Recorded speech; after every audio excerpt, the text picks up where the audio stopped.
మండపం అర్చన అనంతరం ఆశీర్వచనం అందుకొని ఈ యజ్ఞ వేదిక దగ్గరకు వస్తారు. హరే కృష్ణ నామాన్ని ప్రతిధ్వనింపచేస్తున్న ఇస్కాన్ మనందరికీ తెలుసు, ఈ ఆధునిక ప్రపంచంలో అన్ని దేశాలకు అంతర్జాతీయ స్థాయిలో మార్గదర్శనం చేస్తున్న ఐక్యరాజ్య సమితి యుఎన్ఓ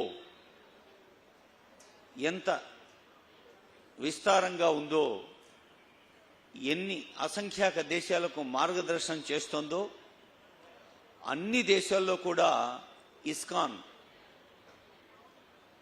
తన భక్తి కాంతుల్ని పంచుతున్నది.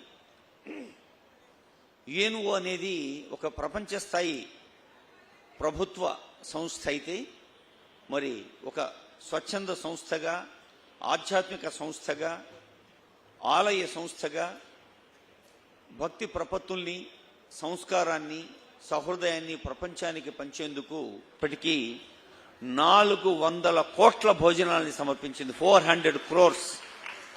ఈ అక్షయపాత్ర ఫౌండేషన్కి శ్రీల ప్రభుపాద వారు ఒక మాట చెప్పారు. వారు కలకత్తాలో ఉన్నప్పుడు ఒక దగ్గర అందరూ తిని, అంటే బాగా తిన్నాక మిగిలిన ఆహార పదార్థాలని పేద పిల్లలు వచ్చి వాటిని తీసుకుంటున్న దృశ్యాన్ని చూసి శ్రీల ప్రభుపాద వారి హృదయం కరిగిపోయింది. ప్రపంచంలో ఏ పిల్లవాడు కూడా ఆకలితో ఉండకూడదు అని ఆ రోజు ప్రతిజ్ఞ చేసుకొని అక్షయపాత్ర ఫౌండేషన్కు అది స్ఫూర్తిగా నిలిచింది. అక్షయపాత్ర ఫౌండేషన్